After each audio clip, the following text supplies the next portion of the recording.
With the first week of the NBA season coming in, we had a lot of difficulties on the court. While some teams and players put on a great show for the audience, others didn't even come close. So sit back as we discuss all the winners and losers from the first week of the 2022-2023 NBA season. Starting with the winners of the first week. First up, the Boston Celtics. Danilo Gallinari's torn ACL, Robert Williams III's knee surgery, and a season-long suspension for head coach Ime Udoka had the Celtics entering the regular season on what felt like shaky ground. But they put a lot of that to rest in their first three contests. No one has as much to do with the stabilization as Jason Tatum, who's off to a strong start as a bona fide MVP candidate. Through 3 games, Tatum is averaging 34.7 points, 8.3 rebounds, 3 assists, 2.7 threes, 1.7 blocks, and 1 steal. No player in the proud history of the Celtics organization has scored more in the first 3 games of a season. But he's not winning by himself. Jaylen Brown is averaging 25 points. Grant Williams and Sam Hauser's true shooting percentages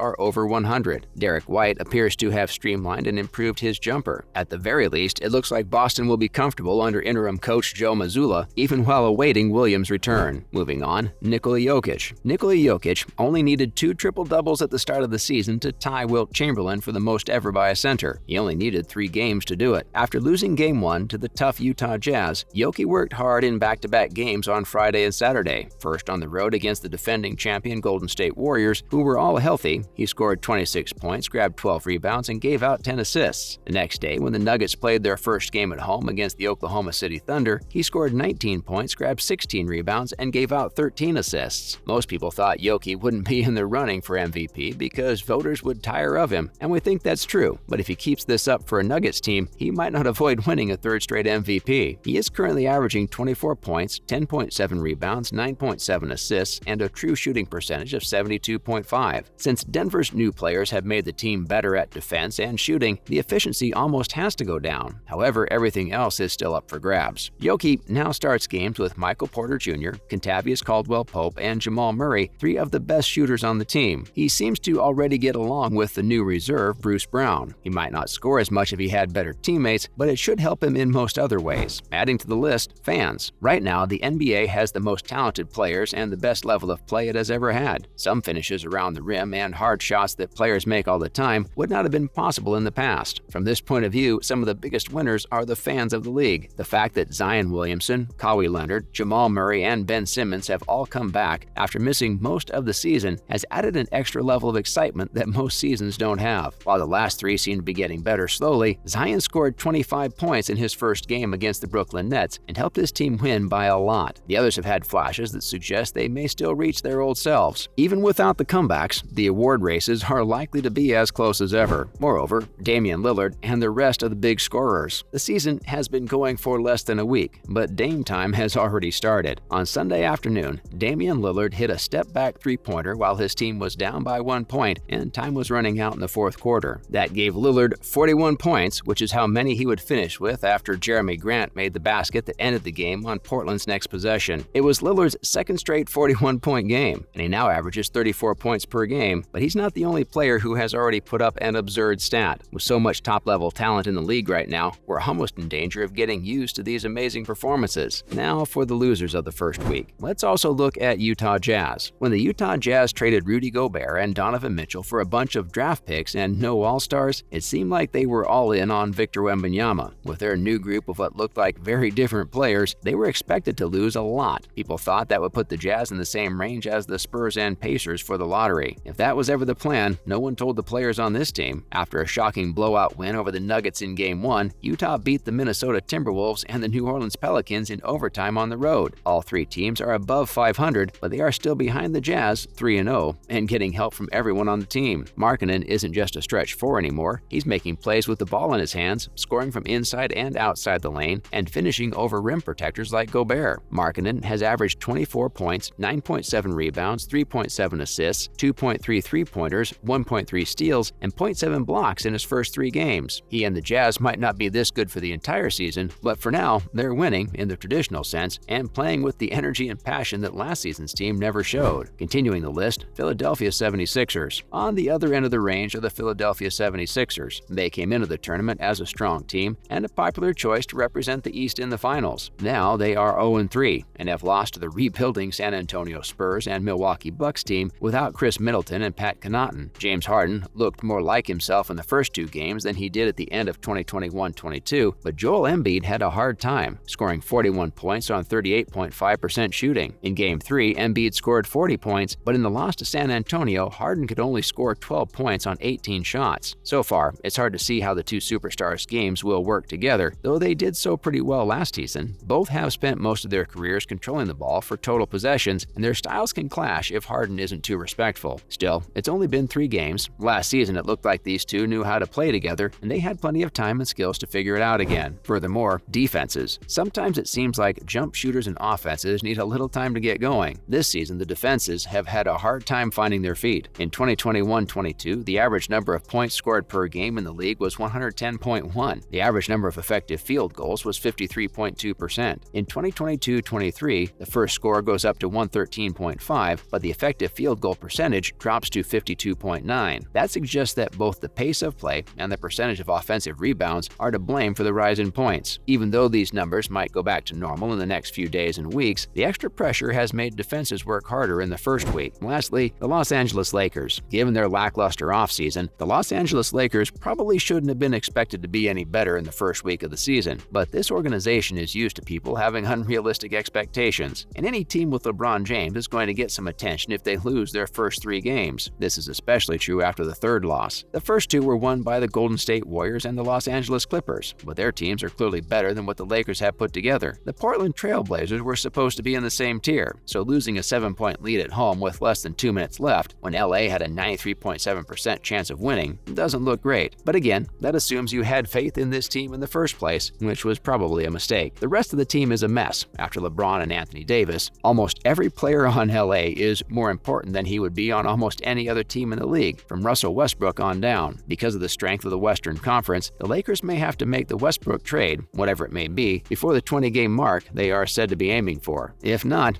they might not dig themselves out of the hole they dug in Week 1. That's a wrap for this video. What were your favorite moments from the first week? Let us know in the comments below. Make sure to give this video a thumbs up and subscribe to our channel for more videos like this. See you in the next one.